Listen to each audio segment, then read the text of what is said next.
become strong in Krishna consciousness as soon as you can, because Maya is going to try to trip you. And also the disconnect from God. People don't, that are, living and they have no connection. They feel that they don't feel the connection. But as soon as they chant Hare Krishna or, associate with devotees, read these books, their life changes because they start to have purpose that's so satisfying. We would have never guessed it would have been like this now. It was just a very small farm. I mean, it was a farm with a very few number of devotees. We were just doing our little thing there, and we had no idea that it was going to blossom like this. From Alachua, Florida, this is Nectar Talks. In collaboration with Krishna.com. And in service to our Bhakti community.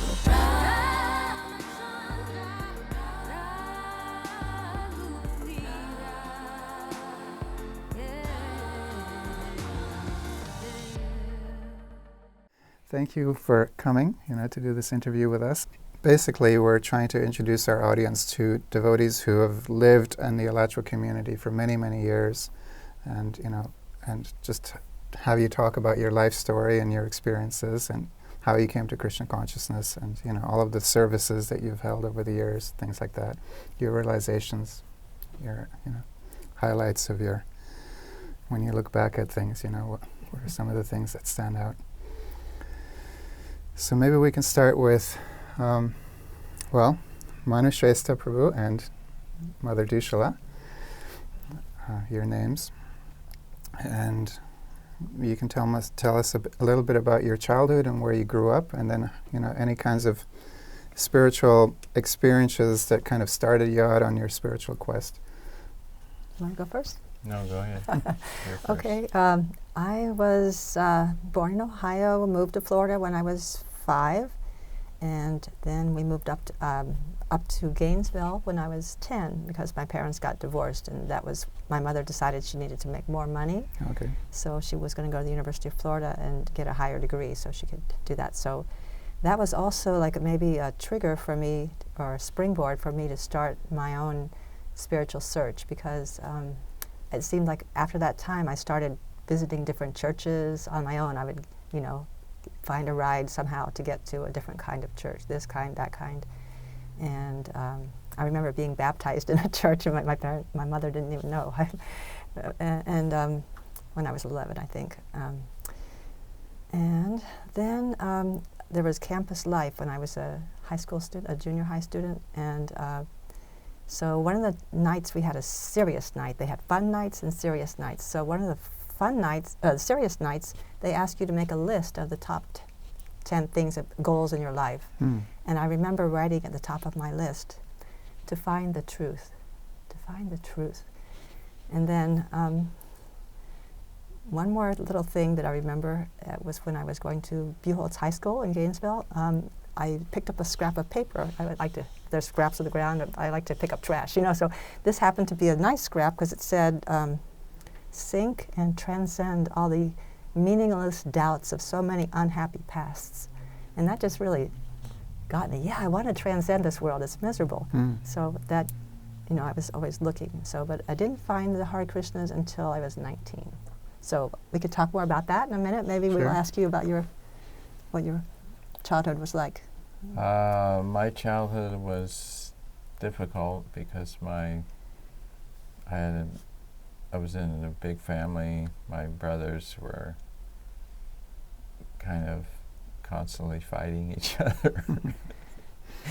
Usually it would start with my big brother, and then he would blame it on me, and then things would go like that. But I remember asking my mother once when I was young, either first or second grade, I said, why are we here? And she couldn't answer the question. Why are we on this planet anyway? And then I was raised, of course, Catholic, traditional Catholic church, and we went to church, but there was no philosophical discussion about who God is and what the purpose of life and was. where did you grow up? Where was I this? grew up mostly in Venezuela because my father worked for Gulf Oil there. So I lived there. Other than 3 years, I went in 3 years in Texas from 2nd to 5th grade, and then we moved back to Venezuela. So I was, from a year and a half, I was in Venezuela, except for 3 years in Texas. And then when I graduated junior high school, then I went to boarding school in Fort Lauderdale. So I went to high school there. And then that was not a really great experience either, you know, separation from decent food and etc. So how did you, when was the first time you kind of heard or discovered the Hare Krishna devotees? Well, I was when I got out of high school, we moved up to Gainesville, my family, except for my father was still working in Venezuela. But so we moved to Gainesville because we wanted to go to college. Well, at least my brother wanted to go to college here, and so it was, you know, medium small town. And then I was going to Santa Fe, and I was studying like philosophy, mostly psychology courses, and I was trying to figure out, you know, why is everyone like kind of crazy? And so I met the devotees there. I first met a devotee. It was Sureshwar at the book Hub. At the book hub on U of F, because I needed a book for my class at Santa Fe, but they didn't have it there, so I had to go over there to buy it. And then he gave me some a Reservoir Pleasure, and then I wanted to get a Bhagavad Gita, but I went to the temple for a couple of like classes, and they didn't have any there, so I had to order it from LA. And this was what year, roughly? 73, and then I was, you know, the Radha Damodar Party used to do prasadam distribution out at Santa Fe, and Drishaduma Maharaj, I don't know if he's still a Maharaj, he wanted me to join the bus, and he said, no, I'm gonna just join the temple when I finish this semester. And so I was gonna drive, you know, around the country and visit different national parks, or I was gonna join the temple and stay there for a week to see if I wanted to commit myself to it after I read the Bhagavad Gita. And so I had it wasn't a total loss, but my van had a wreck, and so that ended that because the insurance company took it. So that was like, okay, I can't go to the national parks, might as well join the temple. So I stayed there for a week over Christmas in December 74. And then I said, yeah, this is, you know, really great, because they're practicing, you know, a real philosophy. And so then after Christmas break, then I joined the temple.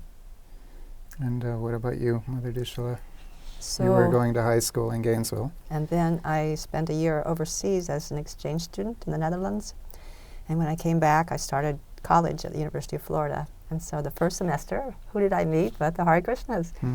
And so, yes, I got when I first got the prasadam, I thought, this is great. But then I started listening to the philosophy, and the kirtan was nice. So the philosophy just made so much sense to me. I thought, yes, we're not these bodies. You know, it just made so much sense. And then with the philosophy, and then the devotees' kindness, and of course the prasadam, Tatiksha invited me to come and stay at the temple, spend the night with her. First, I think I came to visit 1 or 2 times, and then she invited me to spend the night. And so I don't know how long that process took, where I kept coming to the Krishna lunch and hearing the kirtan, eating prasadam, and speaking with the devotees and becoming more attractive. But it might have been a month or so, something like that. And then that night, when she invited me, I came. I was living in the dorm with another girl, my first semester, you have to live in the dorm. And so that night, Tatiksha explained to me the process of birth, according to the Bhagavatam, and the process of death, you know. And of course, Krishna, we read Krishna book with all the other ladies up in the prasadam room before bed. And Shamapriya was telling me about Mahavishnu and everything, and I was just like, okay, well, why not, you know? But anyway, when I woke up in the morning, I went to Bhagavatam class with all the other devotees, and then I was getting ready to go to my math class, which I confessed to her that I hated. And so she ran and got her husband, and he said, you gotta stay. You can't go back to that math class. You hate it. And then it was just like Krishna made it easy for me. He just said, okay, that I know, they're right. Why am I going to this math class? So that was when I decided to join the temple. And my poor roommate, there was a Krishna Back to Godhead magazine on her, on the bureau that we shared. And it had a beautiful picture of Krishna on it. And she had given it to me because she got it somewhere. She didn't want it. She thought, oh, you can have it, you know. And she goes, oh no, I made you, you know, become a cult member, you know, whatever. She was really upset when I was moving out, but so that was it. Yeah, those were the days when there was a heavy pressure, the anti-cult movements, etc. Definitely. I could imagine that your parents probably were quite shocked when you joined the Hare Krishna movement. My parents actually had my brothers. They tried to, you know, at least take me over to their house, Like from take the you out of the temple. you know, dragging me, and then they got into a fight with Vaninath and a few other large devotees. So they lost the bid to take me away. We're coming to take our brother back. We're coming to save him from the Hare Krishna. But so there was quite a bit of friction between. I mean, I wasn't going to preach to them because they were antagonistic. But then, you know, later after I got married and, you know, had a grandchild, then they became a little more neutral or slightly favorable. What about your parents? Yes, my parents were divorced, so my mother told me years later that she had planned to have me deprogrammed or try to, and then she said, but you know, she knows what she's doing, so I'll just let her, you know, make her own choices. She's an adult, so she didn't do that. And my father, he didn't make a big deal about it. He's kind of an introvert, and he's like, you know, he came and got my bike, which he had bought for me, and I had left it locked at the University of Florida, and he came and got it. He couldn't understand how I could leave that bike there. But then, no problem. Over the years, you know, everything went well. We all, you know, they came to my wedding, which was actually 1977, our wedding. Yeah. So that was only a year. Actually, I joined in 76, and then 77, I got initiated and married. And you joined in 75? I joined right at the end of 74. And then... So you met at the Gainesville Temple? Yes, yeah. yes. Yeah. And what was that like in those days? It wasn't like, you know, oh, I want to get married to this person. Like, how did you meet? How did you end up Well, there together? weren't a whole lot of options. So, you know, first I proposed someone else, and then He went to the temple president. Okay. Yeah, That and was the then procedure. she didn't agree, and then so I said, okay, I'll choose. And hopefully you most made the right advanced. choice, right? Yeah. And all these years later. Yeah, and you know, there's always going to be differences, but Krishna smooths it out. Now I can always tease him. Depending- You should have married so and so. You know, there's any problem. Depending on your tolerance level. So you joined so mid-70s basically, and what was that like in those days? What was the mood like at the Hare Krishna temple in Gainesville? Well, in Gainesville, the Radha Damodar buses were being converted from Greyhound buses into traveling temples. So there was a lot of activity. Vishnu Jan usually showed up with Tamal Krishna about every month. You know, they had the Radha Damodar deities. I think that was before I joined. I think that was. And they were, and the brahmacharis had several van parties in Florida, especially in winter.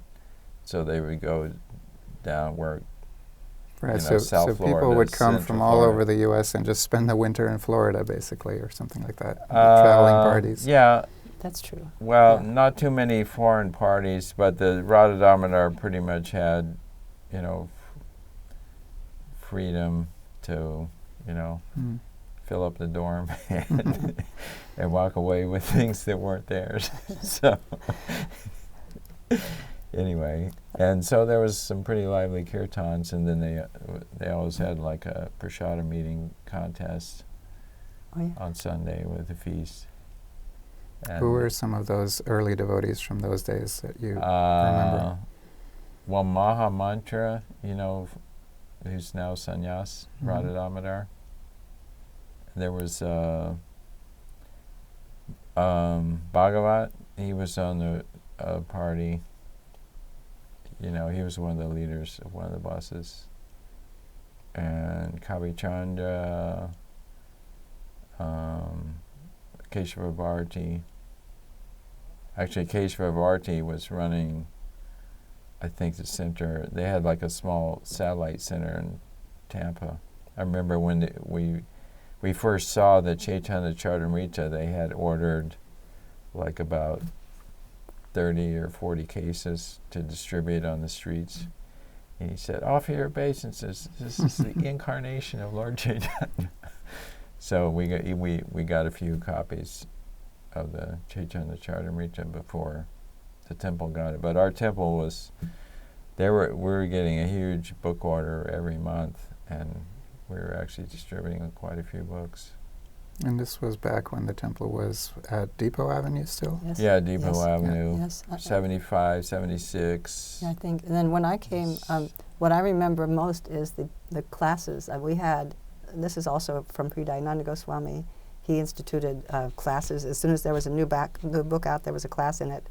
And so we had, as a new person joining the temple, I remember going to Srimad Bhagavatam class, Ishopanishad class, Nectar of Instruction, Nectar of Devotion, even and Bhagavad Gita, and then Krishna book. We would actually read Krishna book during having our milk at night because there wasn't room to fit it. But we didn't have a class in all those things every day. But you know, all throughout the week, we had lots and lots of classes and very nice speakers on them. And was there already prasadam distribution going on at the university, or did that Yes. start later? Yes, because that's how I Yeah, it came. was going on from, I think 71? Garga Muni started that back in Like the very early 70s. could have been 69, And but then 71 at least. I was one of the persons that got arrested for distributing prasadam before wow. the university, you know, allowed it, because they said it was illegal, because you know you can't just distribute food here, you know. But then they had like a small case, you know, and then we showed him that, you know, in our literature it said that we have the rights to distribute. It's part of the religion. Mm. Distributing sacred food is part of what Hare Krishnas do. Yeah, and then it expanded after. Well, they were distributing quite a bit, and then I think when Ritavaja Maharaj took over the preaching center, they expanded it more, you know, and then That's what they used to call the Krishna they house. start charging, you know, a certain amount shortly after Maharaj was there, and then when Kalakanta took over, then, you know, they really expanded it, you know, had set up a set menu and etc. So who were the temple presidents when you joined? Was it? It was Amarendra was the Amarendra. temple president, and then when he went to law school, Pundarik Well, Ajay took for a Aksham, little while. Aja was there for Temporarily. a little while, Then Pundarik. and then Pundarik Aksham until the depot property got sold, and then when they moved to the deities moved to the farm. Well, first they moved to Gajendra's brother's mobile home that was kind of out in the rural areas of Alachua. And when you mean deities, which deities? The Gornitai Gornitai. deities. That we still Gornitai. worship Yeah. today? Yes, they went to live in the someone's home. The Gornitai deities were installed on Govardhan Puja in 1974, and I was coming before then, but no one even told me that they were going to install the deities. Sell but the then- deities? Install. Oh, the install the deities. deities. Yeah. Okay. But when I joined, they were there. And then I actually got initiated outside with the Radha deities during one of their During one of their initiations. visits. So, 1977, right around the time Srila Prabhupada disappeared, I heard Amarendra had signed the contract, day, for the same day. deed for the farm. Yeah, It was the same last day. property bought Mm. in ISKCON, we were And told. what was the motivation to buy a farm? I mean, Because Prabhupada wanted farms to establish, a varnashram to show people how to live simply and And also, Amarendra said that we had a lot of excess money from all the book distribution, so Mhm. why not spend it on a property? He said maybe the devotees can grow green beans out there. I remember him yeah, saying and then that. Shastra came from Miami Temple. They had that property there, Mhm. and then they weren't allowed to build residences there, so they sold it and then bought the beach. Okay. Coconut Grove Temple that they Mhm. have now. So No, Shastra... they bought a hotel on the beach. Mm. The Okay, Miami yeah. Yeah, it is. Collins Avenue. Right. Yes. And then they bought the property they have now. So Shastra ended up taking care of the cows, I believe? Yeah, he was taking care of the cows. We were milking like 2, 3, sometimes even 4 cows. So Nice. we had quite a few We have some pictures here. cows, Which and picture they you were wanna show? working the And we can show these pictures later and blend Yeah. them in. they were scans. working the oxen for the fields. They were plowing at least like 25 acres with oxen. Wow. 2 large pastures Mhm. and then some smaller fields. The temple the field where the temple is now, that was being plowed by oxen. Okay. And then the one down on the down where the bottom, just past Jaini Tai's Yeah. house, that field. So they were planting a lot. And then Shastra moved to 86, I think he moved to New Vrindavan. And then we had Jatayu came down from Tennessee, and he was, Chandranandana also. yeah, Brajendrandana, they were working the oxen with Shastra. plowing the f- Brajajana. Brajajana. And so they were So working this is, oxen. we're talking historically 78, 79, 80, those Yeah, years. 80. And there was up to- nothing on the farm, if I'm correct. There was like one building. Yeah, there Correct. was one old building when they bought it. Other than the tobacco barn got converted into an apartment upstairs. Okay. And Shastra's wife was living there, and he had a small travel trailer. Everyone lived separately. The married couples lived separately for quite a while. Yeah. And then when did you move onto the farm?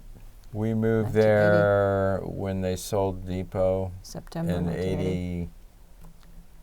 81, I Was it think. was 80, wasn't it? 80. It might have been 1980. And then we had like a little travel trailer.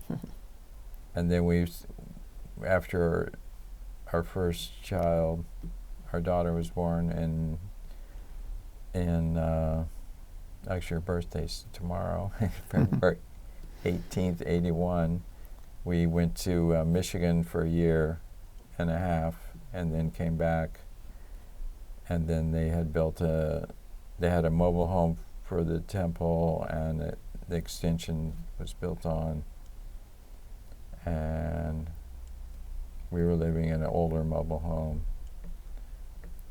near the office where we are now. So life on the farm in those days, describe that to me. What was that like? There weren't many people living there. Yeah, there weren't many people, so we had to do, I did Pujari room, stuff, cooking. I was milking cows with Kamra's sons, Puri and Keshava. And we, helped in the garden. And Shastra was irrigating out of the pond there, where the near where the eco farm is. Mm-hmm. Until we hooked up to the well, and then we had, the main garden there, right by the women's ashram. Mm. That was the main garden. I was doing some gardening too. Actually, I installed the irrigation on that garden. And it was simpler. There weren't too many... there were people coming, but we had, sometimes they would serve out the prasadam, and the cows were in the same pasture where the people were, so the cows came over to get something to eat too. Definitely a simpler life, and you couldn't have imagined where Alachua would, how it would expand and become the giant community that it is today. Yeah, I mean, the schools came in, I think, late 80s or mid 80s. The Lakshmi Moni and her school, and the other, they had a day school where the Bhaktivedanta school is now. Mm. And then they had... And the boys. Yeah, the boys' school. And then Lakshmi Moni had her school. And then at some point, Riyananda Maharaj moved there for a little while he was translating the later The cantos. 80s. Yeah, I think he moved there. He wasn't there living there when we left for Michigan, but he was when we came back. So in 82, he was there. Okay. And he used to have professor programs. He'd invite professors come out and have dinner and speak to them, philosophy and stuff, in a nice rural setting. Yeah. His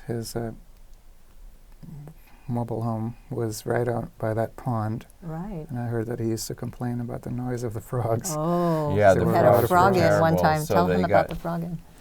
Huh? You know how the devotees went and tried to collect all the frogs and move them somewhere else? That was an ecological disaster. Oh, wow. Yeah. I should think see frogs I think they in installed some buckets. fish in the pond. But and there was that one gator there once, so they had to have it hauled off. But he had some large sliding glass windows, so he had these big foam pads he'd put To block up out to the block sound. the noise. Because, I mean, in the summer when it's frog season, the croaks, they croak really loud. They still do. So the schools moved there, and then naturally the community expanded because parents moved to bring their kids to the school. Yeah, and then they had the Krishna Community Fund was started, and they knew they had to build a temple, so they started raising money for that. And eventually, Ganagamya designed it, and then they started building it, And it was a community effort from the pictures that I saw. All the devotees living there at the time, everybody was helping out, we're getting the land ready, putting up the building, finishing the inside, and I'm sure you were probably helping with painting and things like that. I wasn't then. I was. We were out on book distribution, I at least think I was. Yeah, I was doing some book distribution and other things around the temple. But yeah, there was a lot of hands-on work there. They were trying to get it ready for Prabhupada's centennial, I think, 1996. But the opening was the August before. Yeah, it was in 95. Yeah. I Prabhupada's think Vyas Puja. Janmashtami 95. And then the Radha Krishna installation was, I think, 2000. 2000, yeah. Yeah. So, yeah, you reminded me that actually, one of the stories that we hear, the younger generation, is that the two of you pretty much collected the mortgage to pay off the farm by just going out, rain or shine, every day of the week, on my book wife, distribution. when my wife joined, there was a party of 3 women that would go to the airport 6 days a week. Mm. And that's down there and back. They didn't stay down there. 2 hours down, 2 hours back every day. Orlando Airport. Yes. Okay. Yeah, The old Orlando Airport was a lot smaller. Mm. yeah, because Disney was, bringing in so many tourists, and Mm. there was a lot of people that didn't know about Krishna, so we distribute a lot of books there. And then later on, you did some. I heard that you were doing at the freeway exits or something. There was like where they have the areas. ads like free orange juice, Oh yeah, for the all the welcome tourists. stand, the Florida Welcome Center is Yeah. on Right. I-95 and I-75. And if you want to hear a little funny story. Sure. So myself and Maharani, who is Shastra's wife, and we had both had a 2-year-old child. So they thought, well, let's send these ladies up with their children to the welcome station every day, and they can distribute prasadam. Because after a while, the authorities put us in a spot. We used to walk around, right, and sell books At the airport. at the welcome center. Oh, at the welcome center. Yeah, but then they restricted us to a booth area. So we Mm. decided, well, we'll bring the people to us and have good yeah, food. so Vitovaja And, Maharaj opened it up for prasadam distribution. So they owed, after a while, the welcome centers only got grapefruit juice, and we had orange juice. Oh. So everyone would come to us for our transcendental orange juice, although Vitovaja Maharaj always insisted that he offered the whatever grapefruit, he called it battery acid, that they distributed at the welcome center distributed, so that everyone would get prasadam whether they came to us or not. Yeah. And so a lot of times my friend Maharani would run the prasadam stand, and my job would be to take care of our 2 children, toddlers, and so they would ride up and down on their little push things, or we used to call them garudas, Mm-hmm. and they would squeal, and I got to change a lot of stinky diapers, and so anyway, that was my experience of that. But it was a lot of fun. It was a long drive with 2 children every day, 2 hours up and 2 hours back. That was about also the same distance as Orlando Airport, the other direction, other way. So that was a little anecdote there. Yeah, and then that finally was shut down in '96. So then we got the rest areas. local rest areas. Then we got local rest areas also, right? I mean, Yeah. because I worked at We the had local Gainesville ones, rest but area. then they put in vending machines and they didn't allow But we us did to that do for it. years. We had actually a monopoly Yeah. for years at the Yeah. rest areas. So And we distribute you guys, books. you started all the Tons of free books. orange juice at the rest Yeah, we had areas. books on the table, and a lot of people got, He sold a lot of took Nagaraj books. tapes. His Going Home Okay. to the truck drivers, as well as the So- books and prasadam. Yeah, a lot of people got mercy. And Yeah. the last time I stopped in the Welcome Center, I noticed that all these people, they're retirees. They're coming to Florida to die. And so they all got, before they died, they got, Yeah. some prasadam, or they got a book, or they donated something. Yeah. So their life more or less became a success because they started their Krishna consciousness. I mean, we have our particular plans, but it almost seems like Krishna, has his own plan, right? Like you were saying, all these people moving to Florida to retire, the last years of their life, and who do they meet when they first get into Florida? All right, Krishna's at the Welcome Center giving them some prasadam, juice, books, etc.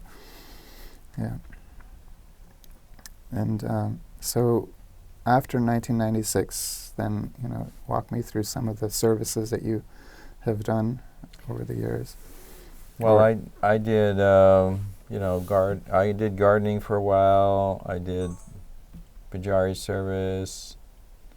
Now I'm kind of in charge of the painting, as long as I can get helpers.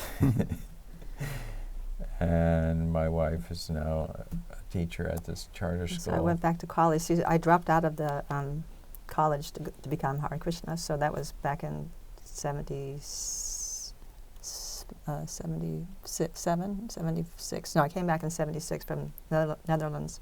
So 76, I started college. I dropped out.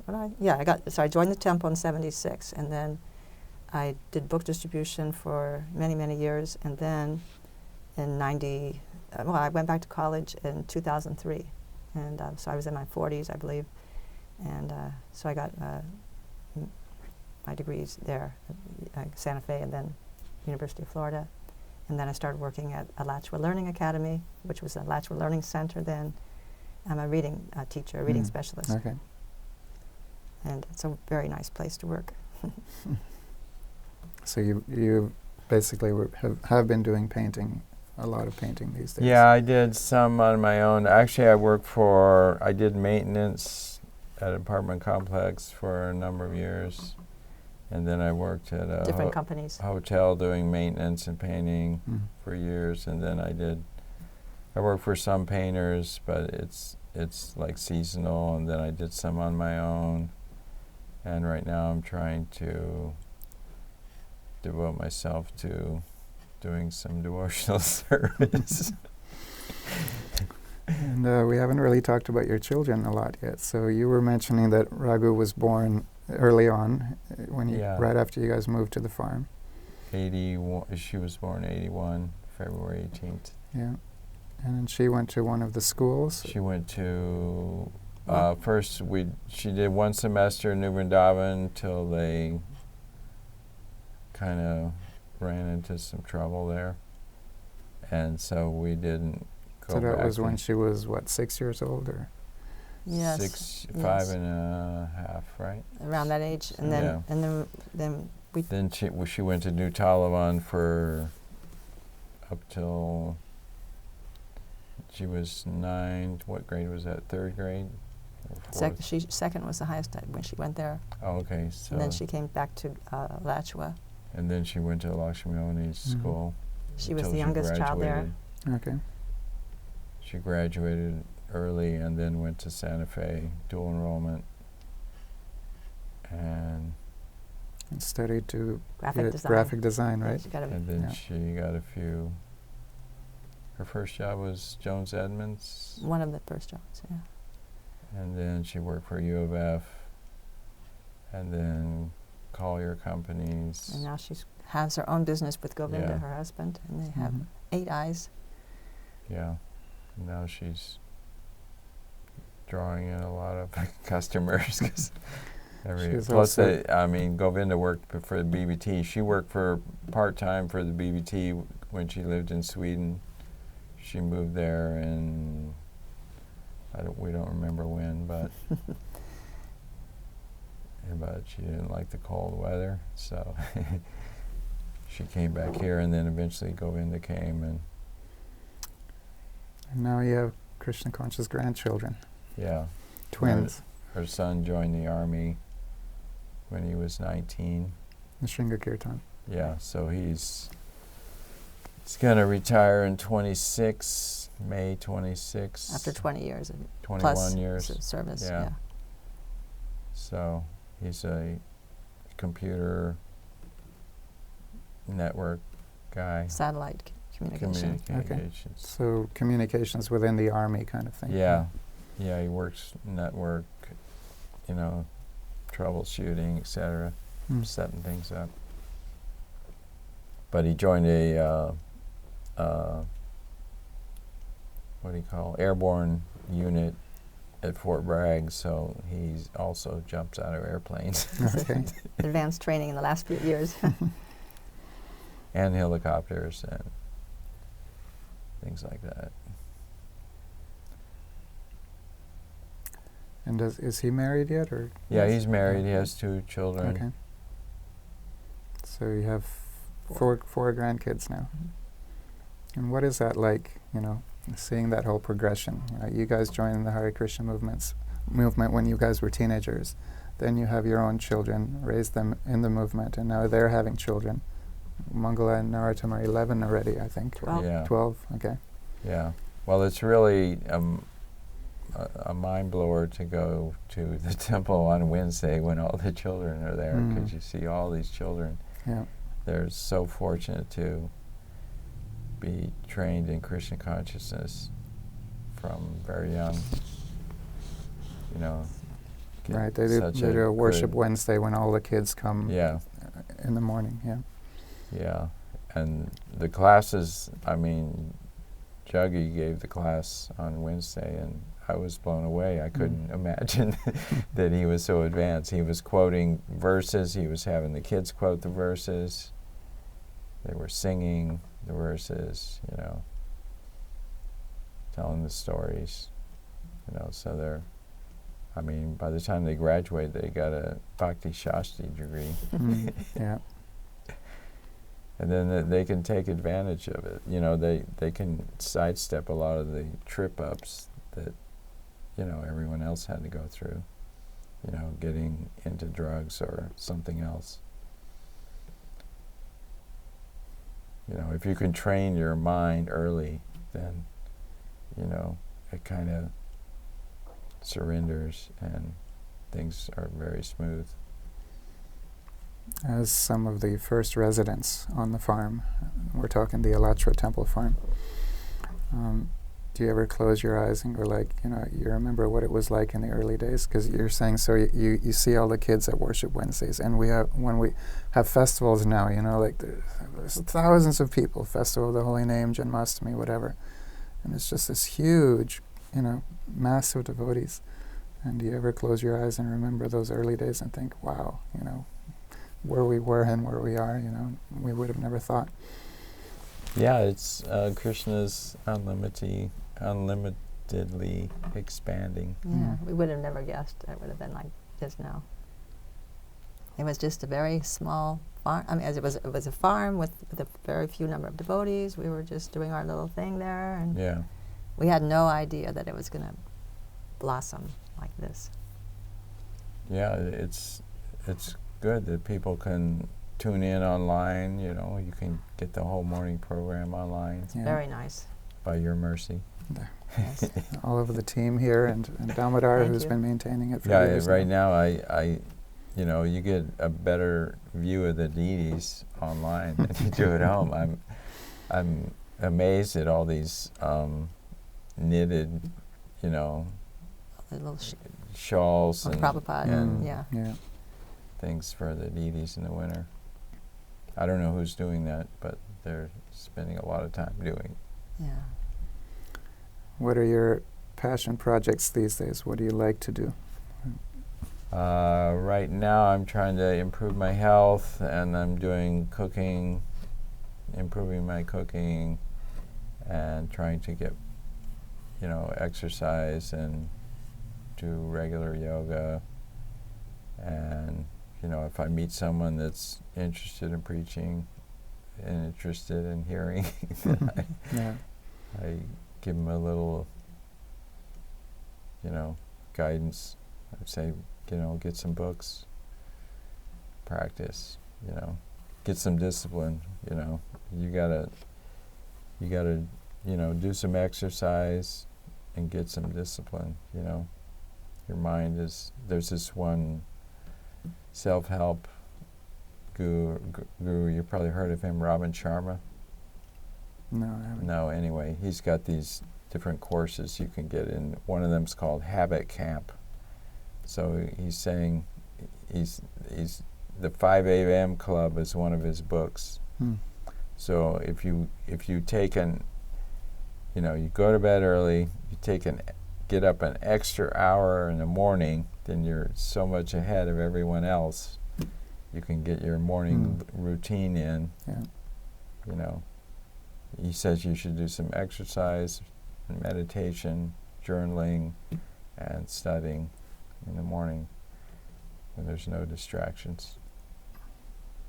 And also, if you want to eat healthy, you should cook something for yourself, because it's hard to depend on you know, stores to make things that are decent. What about you, Duhsala? What are your passion projects? What do you like to do these days? Well, writing is my passion, creative writing, and unfortunately, I have to figure out how I can be all the things that I'm, you know, take care of my health and work and chant and my rounds, and you know, it's hard to do what I really want to do.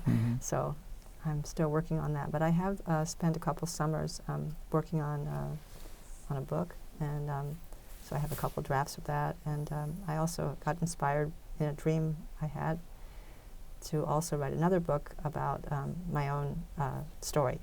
So I have 2 books in the ether. They're not, I mean, some of them are, no, the first one has a couple drafts, but it needs more drafts. You know, I heard that, what's his name? For Whom the Bell Tolls. Hemingway. Yes, he did 50 drafts of that book before wow. he figured it was good enough. So if he can do 50 drafts, I know I need more than 2 on mine. So it's in the works. It is harder, I think, when you, I don't know if it's just when you get older, but also anyone that has any health issues, it just requires so much time, and you just have to accept that this is part of my devotional service. You know, it's not, you know, I can't be mean to my body because I'm using this body to serve Krishna. So you just have to do what you have to do. So Yeah, it's an important lesson. yes, You know, we hear, you know, theoretically that the body is a temple, you know, but when we have health issues and challenges, you know, we can't do our service if we don't take care of the body. kind of thing. exactly. Yeah. So Yeah, there's actually an epidemic of poor health in America Hmm.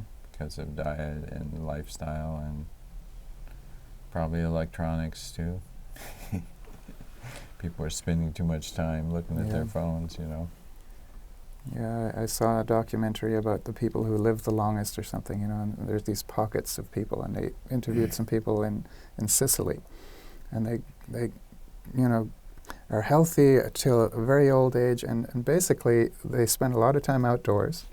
You know, the father of the family, he still goes out and takes care of the olive groves. He's 90 years old, you know, every day he has to walk to the olive grove, tend to his trees, walk back, you know, so there's a lot of the exercises built in. You know, it's not, they're not sitting in front of a computer all day long. Yeah, and they spend a lot of family time. Yeah. You know, they get a lot of family gatherings, Mm. and that's the most important for them. I would add to that, my passions is that I really feel it's an important service that I'm doing is the time I spend with Mangala and Narottam and my daughter when I have it, time with her. But it's just invaluable, what I give to them and what they give to me. And it's just, it's very powerful and very important in our lives to serve our children and grandchildren. And it's so good for the kids, right? Because they'll Yeah. remember the time with grandma and grandpa, you know, and all of the Yeah, things that they'll remember what you were doing, not what you were saying. Yeah. You know. And how you made them feel too, how you Yeah. they feel the, yeah. I remember reading somewhere that Srila Prabhupada had hoped or predicted that we would have pure devotees when they would have Krishna-conscious grandparents, you know? So it's like the 3 generations, because everybody's reinforcing the same message, you know?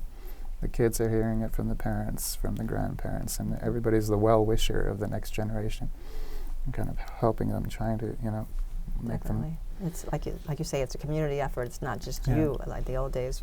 Well, in America, it's different in other countries where they have extended families, but in America, it's a lot of people are just kind of on their own raising their kids. But in the devotee community here, we're so lucky because we have a community to help support Right. us in raising our kids and grandchildren. Looking back at your many years in Krishna consciousness, do you have any regrets? Do you have anything that you would have done differently? Yes. I know it's a tough question to ask. It's not tough for me. I regret sending my daughter away, and my son. It was hard on them. It was, I didn't realize the extent of the pain I was causing. So I would not do that now. So it's too late. But yeah. But we believed that's what we were, we're told to do. Basically, we thought that this is the right thing and it's the best thing for them. Send your kids to the devotional boarding school, so they really get, get the support. Right.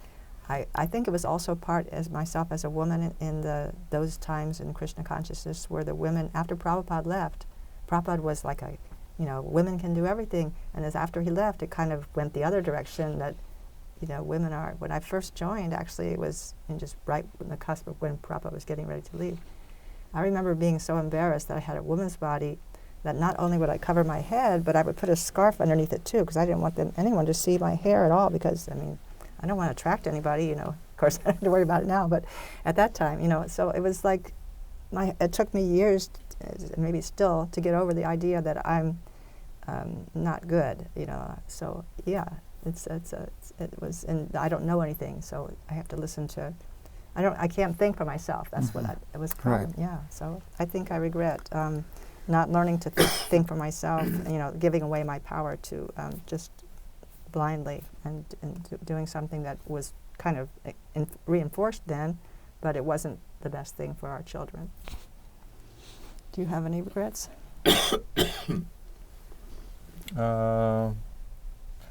I should have probably gone back to college, got a degree, and you know, had a more higher paying career, but at least I, you know, maintain my Krishna consciousness. Yeah, nowadays the wisdom is, you know, let them finish their college before they move in full time to the ashram, or unless they're staying at the Krishna house, for example, you know, where they have that hybrid, where they're going to college during the day and attending the ashram in the mornings. I was going to mention something. When I studied in college developmental psychology, they did different studies, and they discovered that families where the income was higher, the kids did better just simply because they had more resources, and there wasn't anxiety and stuff also besides the lack of resources. So just to have a better family situation, it's wise to be able to make more money if possible. That sounds mundane or whatever, materialistic, but it's not. It's go ahead, I'm sorry. No problem. I was just thinking the contrast, you know, when you guys first joined, it was like, we're going to save the world in 18 days, you know, forget everything else, give it all up, just join the temple, you know, full time.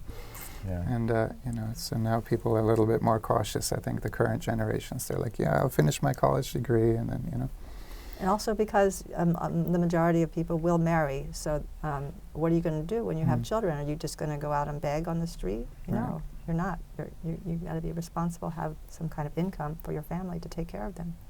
So that's being responsible. So college is a good idea if you can do it. If not, you can get, there's all kinds of training, you know, people can do.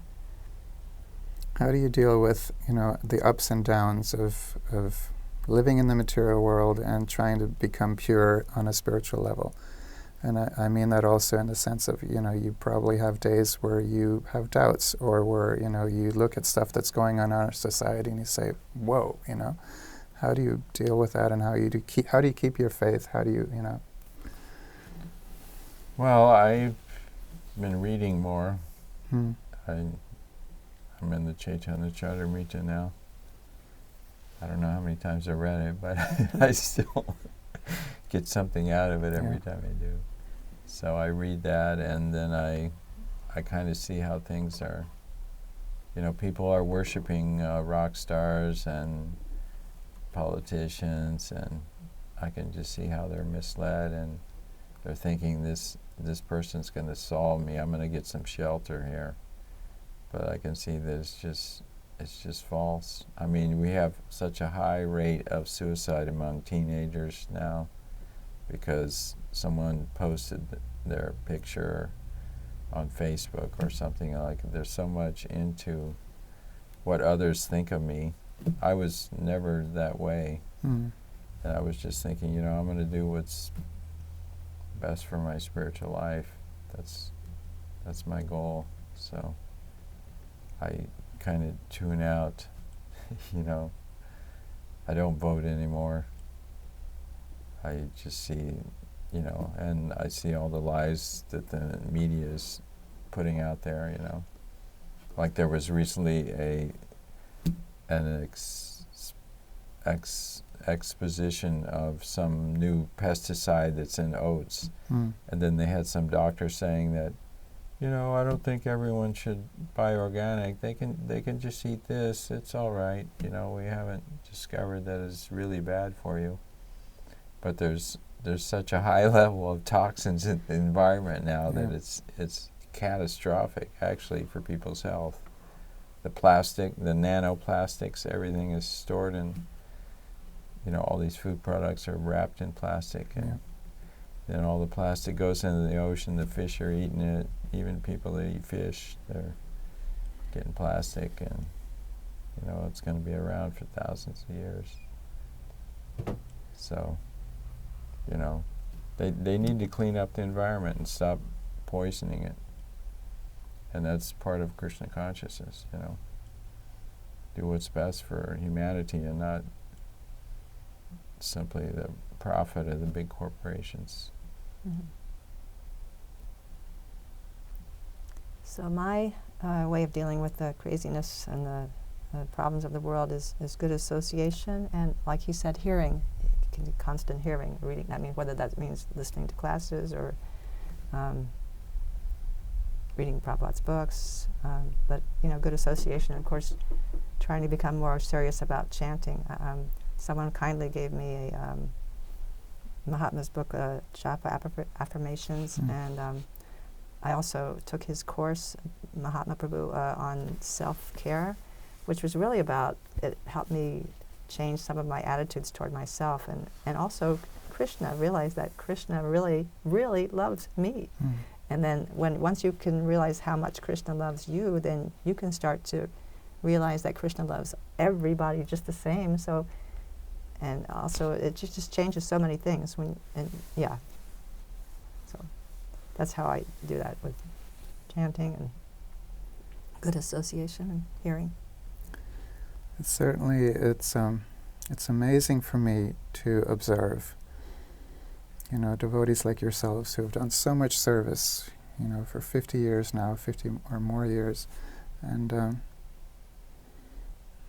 you're still around, and you still want to be a Hare Krishna, and you still find the strength to continue with the process, So, in one sense, it gives us faith, that there's something here that works. This is not just a short-term fad. People who watch interviews like this on YouTube or whatever, of devotees telling about their experiences. There's got to be something to this process if you're still taking it so seriously after all these years. Definitely. There's nothing else to do. What else can you? I mean, there's no taste in anything else. I mean, there's nothing there. There's no substance. You must be getting a taste from whatever you're doing. I mean, the world is so crazy now. It's totally insane. You got these people doing mass shootings for no good reason, and what, is everyone going to have to wear a gun when they go shopping or something? It's insane, Right. And our Krishna consciousness philosophy has some answers. You're not the body, you're the eternal spirit soul. So much of the problems that we see in the world are people misidentifying.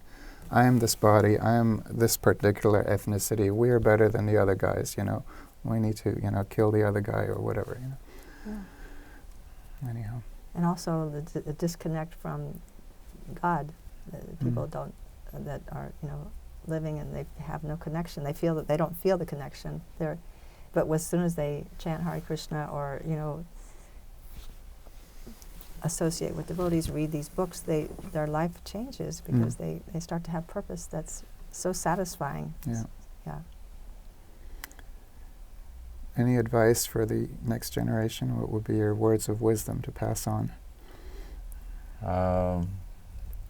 Become strong in Krishna consciousness as soon as you can, because Maya is going to try to trip you.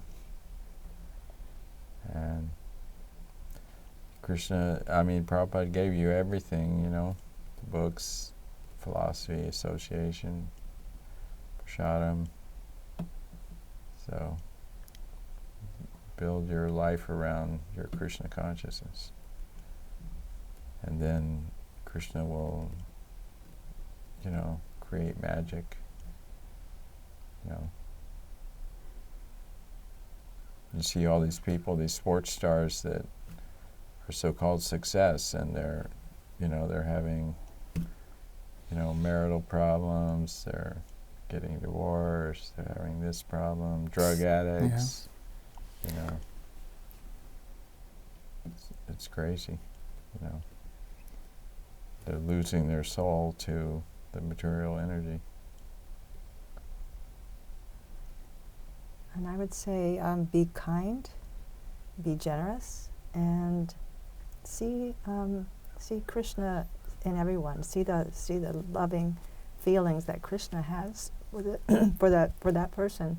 When you see that, how can your life be horrible? Because no matter how much your body or your mind is plaguing you, you still see that Krishna's love is so powerful. And if you see Krishna, how he loves you and how he loves everyone, then it's your life is such a different perspective, and it's just joyful. Your life is joyful. So I would recommend that to be kind, to be generous, and to try to understand Krishna and his love, and to treat people in that way, the way Krishna loves them.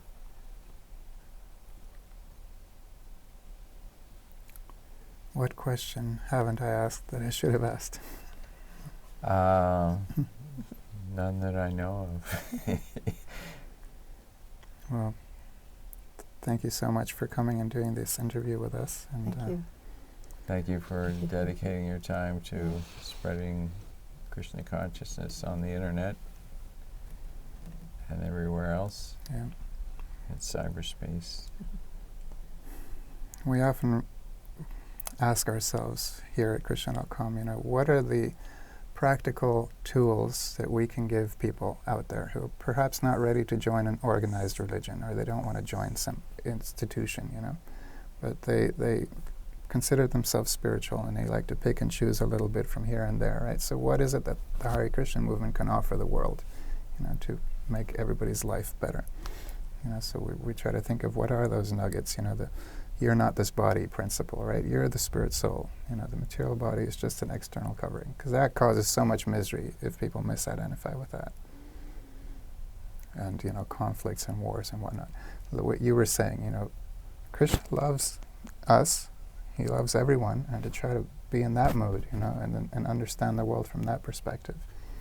That we're all brothers and sisters and children of God, right? And we have to get along somehow.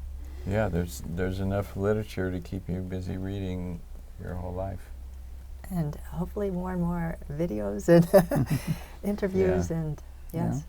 Yeah, once they watch a video, then they can, buy a book from the Krishna.com, come to a temple. Eat prasadam. Sit Prabhupada's prasadam. magic formula, prasadam, kirtan. They can get an Ayurvedic cookbook from Divya's Kitchen, or whatever. Or the new feast book.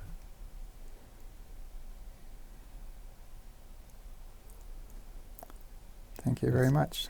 Thank you. You're welcome. Hare Krishna. Hare Krishna. Hare Krishna.